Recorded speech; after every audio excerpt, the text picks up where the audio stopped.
Malayalam big boss season 7 ലൈവിൽ ഇപ്പോൾ നടക്കുന്നത് നമ്മുടെ അനുമോള് ബാറ്ററി മാറ്റാൻ വേണ്ടി പോയിരിക്കുകയാണ്. അപ്പോൾ ശൈത്യ പറയുന്നുണ്ട്, നിൻ്റെ എപ്പോഴും ഞാനല്ലേ കൊണ്ടുപോകുന്നത്, നീ ഇന്ന് പോയി എൻ്റെയും പോയി മാറ്റിക്കൊണ്ട് വാ എന്ന് പറയുന്നുണ്ട്. അങ്ങനെ ബിഗ് ബോസ് അനൗൺസ് ചെയ്യുന്നുണ്ട് എല്ലാവരോടും ബാറ്ററി മാറ്റാൻ വേണ്ടി. അപ്പോൾ നമ്മുടെ അനുമോള് പോയി ബാറ്ററി മാറ്റിക്കൊണ്ട് വരുമ്പോൾ ശൈത്യ പറയുന്നുണ്ട്, എനിക്ക് ഒരു ലെറ്റർ വരും, നീ ആ ലെറ്ററും എടുത്തുകൊണ്ട് വരണം എന്ന് പറയുന്നുണ്ട്. ശൈത്യയ്ക്ക് അവിടെ എന്തെങ്കിലും ലെറ്റർ ഉണ്ടെങ്കിൽ എടുത്തുകൊണ്ട് വരണം എന്ന് പറയും. അങ്ങനെ അനുമോള് വരുമ്പോൾ അനുമോളുടെ കയ്യിൽ ഒരു ലെറ്റർ ഉണ്ട്. അത് ബിഗ് ബോസ് കൊടുത്തു വിട്ട ലെറ്ററാണ്.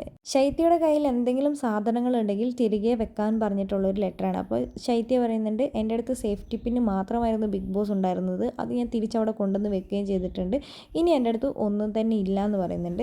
അങ്ങനെ ബിഗ് ബോസ് വീട്ടിൽ ഷാനവാസ് ഒനിയിലൊക്കെ ചായ എടുത്തുകൊണ്ട് വരുന്നുണ്ട്. നിങ്ങൾക്ക് ചായ വേണോ എന്ന് ഒനിയിൽ ചോദിക്കുന്നുണ്ട്. മധുരമിടാത്ത ചായയല്ലേ, ഇപ്പോൾ എടുത്ത് കുടുങ്ങിയതല്ലേ, ഞങ്ങൾക്ക് ആർക്കും വേണ്ട മധുരമിടാത്ത ചായ എന്ന് അനുമോള് പറയുന്നുണ്ട്. അനുമോൾ അതിന് ശേഷം ബിഗ് ബോസിനോട് ചോദിക്കുന്നുണ്ട്, എൻ്റെ പൊന്നു ബിഗ് ബോസ്, ഇത് ഊരാൻ പറ്റുമോ, രാത്രി കിടക്കുമ്പോഴെങ്കിലും ഊരാൻ പറ്റുമോ, ഇനി ഇതെന്നാണ് ഊരാൻ പറ്റുന്നതെന്ന്, ഈ മുട്ടയും വെച്ചുകൊണ്ട് നടക്കുന്നതാണ് നല്ലതെന്ന് ശൈത്യം അതിലേക്ക് കളിയാക്കുന്നുണ്ട് അനുമോളെ.